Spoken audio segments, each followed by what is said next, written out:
membaca dan merenungkan firman Tuhan. Mari kita menghadap Tuhan dalam doa. Kita berdoa. Terima kasih ya Tuhan untuk berkat murah-Mu bagi kami. Hingga saat ini Tuhan kami akan membaca dan merenungkan akan firman kebenaran-Mu. Urapilah kami masing-masing Tuhan, agar apa yang akan kami dengarkan boleh kami implementasikan dalam kehidupan kami masing-masing.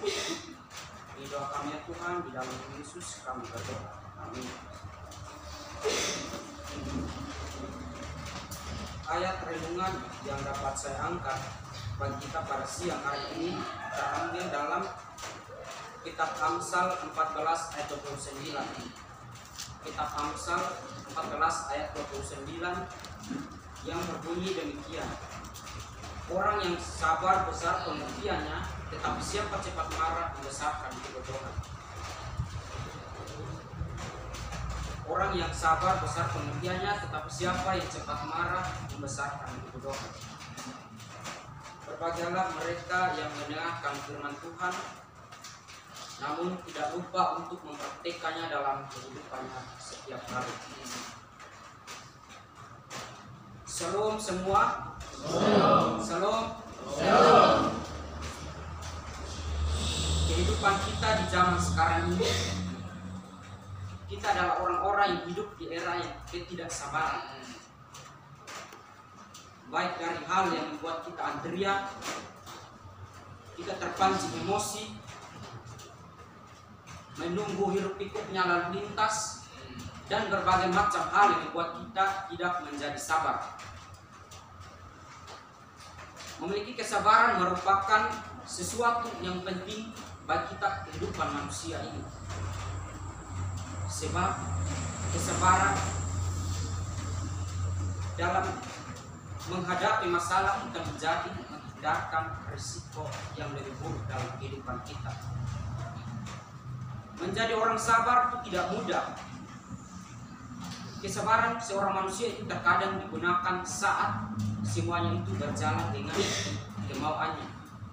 Saat apa yang direncanakan itu berjalan sesuai dengan keinginannya. Saat itulah kesabaran manusia akan digunakan. Terkadang dalam sebuah pertengkaran bersama teman, orang tua, dosen, dan siapapun itu, kita akan mendapatkan satu nasihat, entah itu dari teman atau siapa saja, yang bunyinya seperti ini, yang sabar ya. Dan saat itu mungkin kita akan menggunakan nasihat itu dan kita jadikan untuk bisa menenangkan hati yang ketidaksabaran ini. Dan terkadang muncullah satu pepatah, dan pepatah itu adalah pepatah negatif sebenarnya, yang berbunyi, orang sabar itu disayang Tuhan, tapi terlalu sabar diinjak orang.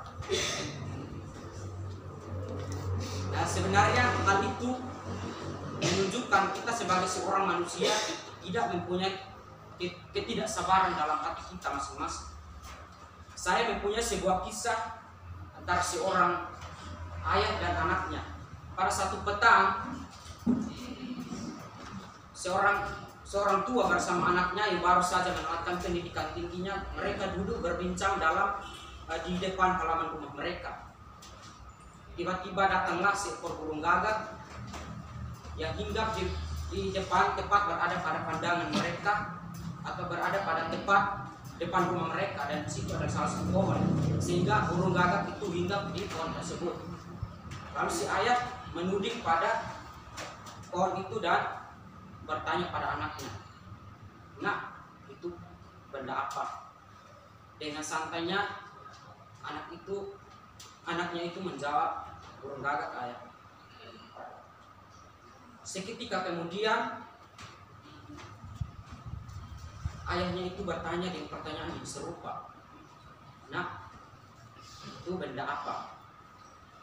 Tapi awalnya anaknya itu menyangka bahwa ayahnya itu kurang mendengar apa yang dia jawab tadi, sehingga disitulah dia sedikit menaikkan nada suaranya dan menjawab, "Itu burung gagak, ayah."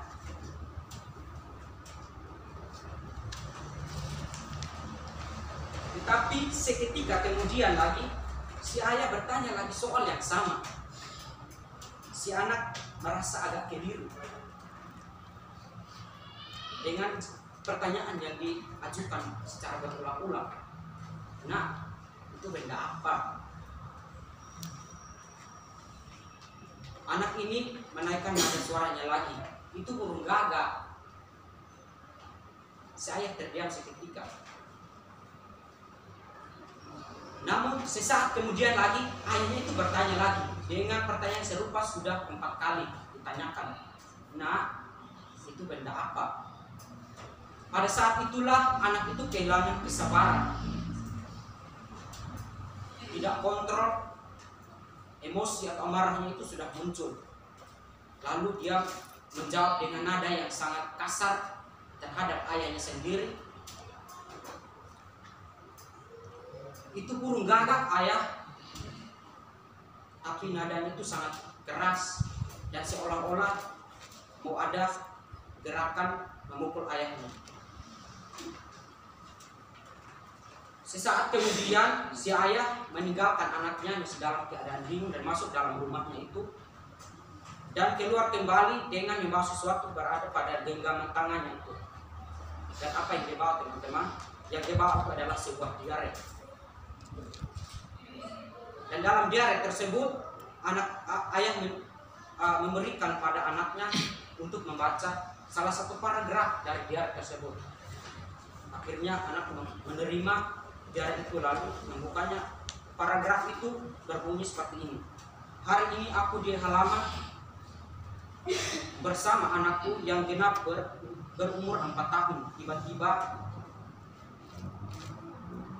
datang seekor burung gagak hinggap di pohon berhampiran. Anakku terus menunjuk ke arah gagak dan bertanya, "Ayah, itu apa?" Dan aku menjawab, "Burung gagak." Walaupun anakku terus bertanya dengan soal yang sama, namun demi cinta dan kasih sayangnya, ayahnya itu terus menjawab, ingin memenuhi rasa ingin tahu dari anaknya itu. Sebanyak 25 kali pertanyaan ditujukan oleh anaknya itu sendiri sewaktu dia masih berumur 4 tahun. Sebanyak 25 kali. Selesai membaca paragraf itu atau diare yang diberikan oleh ayahnya itu, dia memandang ayahnya dengan muka yang sayu, seolah-olah menyesal, muka yang sedih terhadap ayahnya. Lalu ayahnya itu berkata, "Hari ini aku baru bertanya sebanyak 4 kali dengan soal yang sama. Kau sudah hilang kesabaran serta marah." Saudara-saudara yang diberkati oleh Tuhan Yesus Kristus, kalau kita lihat dari kisah ini, di zaman sekarang ini kehidupan kita sebagai orang Kristen itu kita terlalu mudah untuk terpancing dengan hal-hal yang membuat kita tidak sabar. Terlalu banyak orang yang cenderung tersinggung karena tidak punya kesabaran, ingin instan, terburu-buru untuk menyelesaikan satu persoalan. Lalu pertanyaan bagi kita, sebenarnya apa itu sabar? Apa itu sabar bagi kita?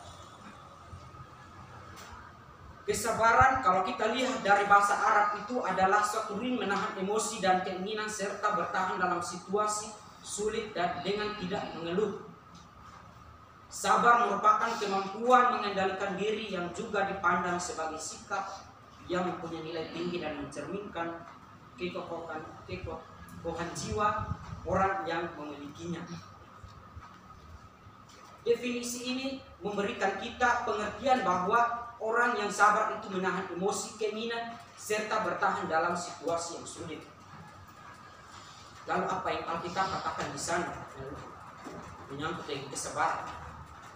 Kita buka dalam 1 Korintus 13 ayat 4. 1 Korintus 13 ayat 4. Di sana bunyi ayatnya, kasih itu sabar, kasih itu murah hati, dia tidak cemburu, dia tidak menggagahkan diri dan tidak sombong. Kalau dari ayat ini saya mencoba untuk mendefinisikan kesabaran ini dari konteks ayat ini, orang yang mempunyai kasih sudah pasti ia mempunyai kesabaran. Orang yang punya kesabaran sudah pasti dia mempunyai hal kasih. Sehingga dalam Korintus 13 ayat 4 ini dikatakan bahwa kasih itu adalah sabar. Karena itu sabar itu bisa orang yang punya kasih. Kasih itu adalah orang yang sudah pasti mempunyai kesabaran. Definisi kedua yang harus kita tahu dari Yakobus, surat Yakobus 1 ayat 12, di sana dikatakan bahwa berbagailah orang yang bertahan dalam pencobaan, sebab apabila ia sudah tahan uji, ia akan menerima mahkota kehidupan yang dijanjikan Allah kepada barang siapa yang mengasihi Dia. Saudara-saudara yang diberkati oleh Tuhan Yesus Kristus, orang yang bertahan dalam pencobaan itu menjadi salah satu definisi dari kesabaran yang diangkat dari bahasa Arab itu sendiri. Sudah tahan uji itu artinya sudah bersabar. Dia menunggu sesuatu. Dalam pencobaan, bertahan dalam pencobaan itu artinya penderitaan apapun yang dia hadapi, dia akan bersabar menunggu hasil atau sesuatu yang indah Tuhan sudah siapkan.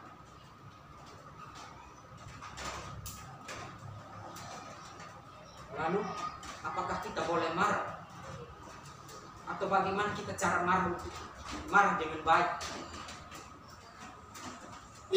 Antara marah itu adalah salah satu hal emosi. Marah dan sabar itu menunjukkan emosi yang sama. Marah dan sabar menyelesaikan satu masalah. Tapi mari kita lihat apakah dampaknya itu seperti apa.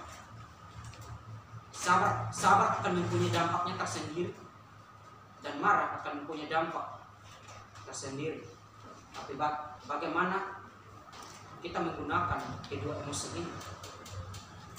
Misalnya Tuhan Yesus katakan dalam Efesus 4 ayat 26, apabila kamu menjadi marah, janganlah kamu berbuat dosa. Jangan matahari terbenam sebelum padam amarahmu. Jadi dari ayat ini kalau kita perhatikan,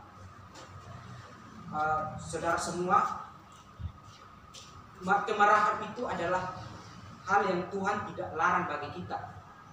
Tetapi yang Dia larang adalah tidak boleh sampai matahari terbenam. Artinya tidak boleh lama-lama kemarahan itu.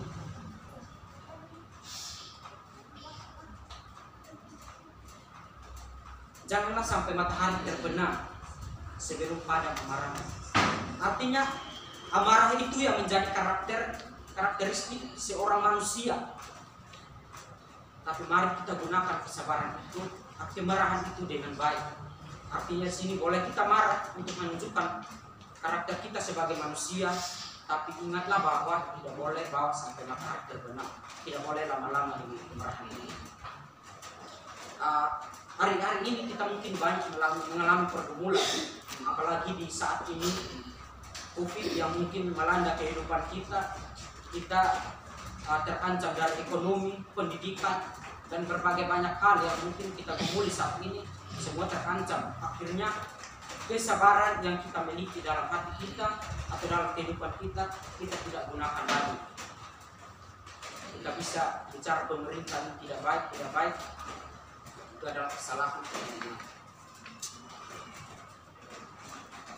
Lalu bagaimana dengan kehidupan kita? Bagaimana cara untuk kita menjadi orang yang sabar? Di sini ada 3 poin yang dapat saya angkat. Yang pertama kita baca dalam 1 Timotius 1 ayat 16 dan Roma 15 ayat 7. Dalam 1 Timotius 1 ayat 16 di sana dikatakan bahwa Yesus Kristus menunjukkan seluruh kesabarannya. Yesus Kristus menunjukkan seluruh kesabarannya. Itu dalam 1 Timotius 1 ayat 16 seperti itu. Nah, Yesus Kristus menunjukkan seluruh kesabaran di sini berarti bahwa kesabaran itu tidak ada batasnya. Terkadang kita sebagai manusia itu berpikir bahwa atau kita diperhadapkan dengan satu masalah yang kita lakukan itu kita punya kesabaran sudah habis, bisa ada kesabaran ya. Tapi kalau Anda mengatakan seperti itu itu artinya Anda tidak mempunyai kesabaran sama sekali. Karena kesabaran itu sebenarnya tidak ada batasnya sama sekali. Seperti yang dikatakan dalam 1 Timotius itu, Yesus Kristus menunjukkan seluruh kesabaran. Artinya bahwa kesabaran itu tidak ada batasnya. Lalu Roma 15 ayat 7 berkata, sebab itu terimalah satu akan yang lain, sama seperti Kristus juga telah menerima kita. Alasan kita harus menerima orang lain adalah karena Kristus sudah menerima kita lebih dahulu. Alasan kita mengapa kita harus bersabar terhadap orang lain, karena Kristus telah sabar terhadap kita lebih dahulu. Poin yang kedua bagi kita untuk menjadi orang yang sabar, yaitu menjadi pribadi yang suka mendengar. Dalam Amsal 18 ayat 13, di sana dikatakan bahwa memberi jawab sebelum mendengar adalah bodoh dan tidak sopan. Dengan kata lain, jangan menilai apa yang dilakukan atau dikatakan orang sebelum Anda mendengarkan keseluruhannya. Kebanyakan orang berpikir bahwa pendeta itu adalah sosok yang pendengar yang baik. Tapi ternyata riset itu menunjukkan bahwa 7% dari apa yang dikatakan demikian, apa yang dikomunikasikan lewat kata-kata, selebihnya sekitar 42% adalah dari cara menyampaikan atau nada, intonasi, atau suara yang kita sampaikan. Dan sisa 50% dari maksud Anda dikomunikasikan lewat bahasa non-verbal atau ekspresi wajah, gerak tangan, dan bahasa tubuh. Itulah alasan mengapa kecakapan telepon hanya 50% efektif. Anda tidak melihat bagaimana orang berkomunikasi lewat gerakan tubuh. Untuk lebih sabar, Anda perlu mendengarkan orang lain sebelum orang lain telah berbicara atau sudah berbicara. Belajarlah untuk mendengarkan orang lain, dan sesudah mendengarkan baru Anda memberi jawaban. Itulah yang dikatakan oleh Amsal 18 ayat 13. Karena di sana dikatakan bahwa orang yang bodoh dan tidak sopan memberi jawaban sebelum mendengar orang lain berbicara. Poin yang ketiga bagi kita adalah perlakukan orang lain sebagaimana Anda diperlakukan. Itu dalam Filipi 2 ayat 4 sampai 5. Di sana dikatakan bahwa janganlah memperhatikan kepentingan diri sendiri, tetapi anggaplah orang lain lebih utama dari kamu. Tinggal kamu menaruh pikiran dan perasaan yang sama dengan Kristus Yesus. Dari ayat ini teman-teman, kita memperhatikan kepentingan diri kita sendiri, itu seolah-olah kita tidak menghargai orang lain. Karena itu kita harus menganggap orang lain itu lebih utama dibanding diri kita sendiri.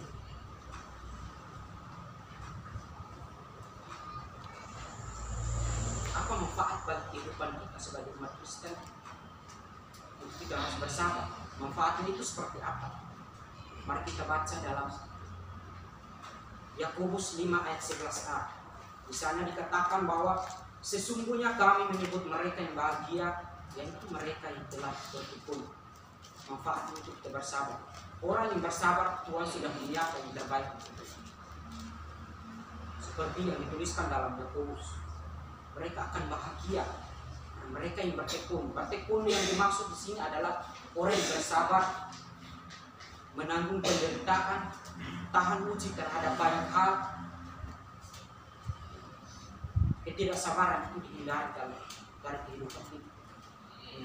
Amarah itu adalah salah satu hal sifat manusiawi kita. Tapi seperti yang dalam Efesus katakan, janganlah sampai matahari terbenam.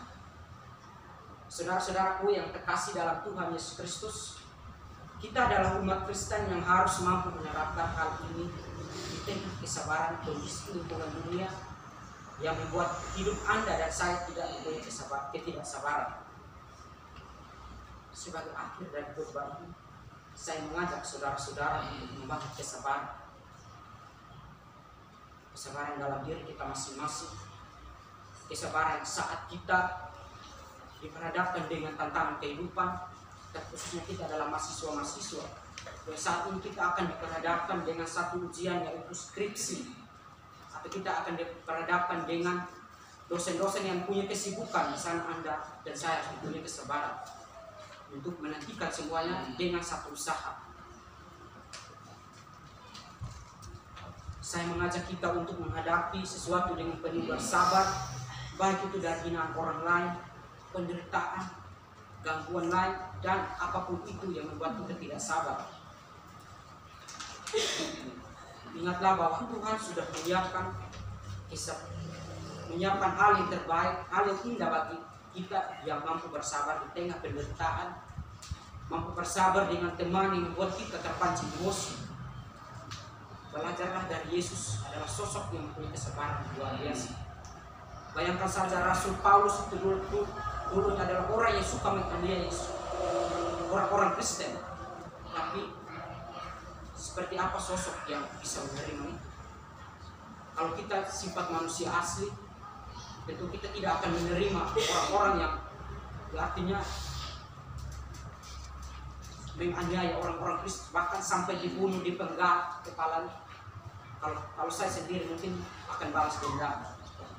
Tetapi mari kita belajar dari Yesus Kristus yang suka mengampuni dan bersabar dengan semua.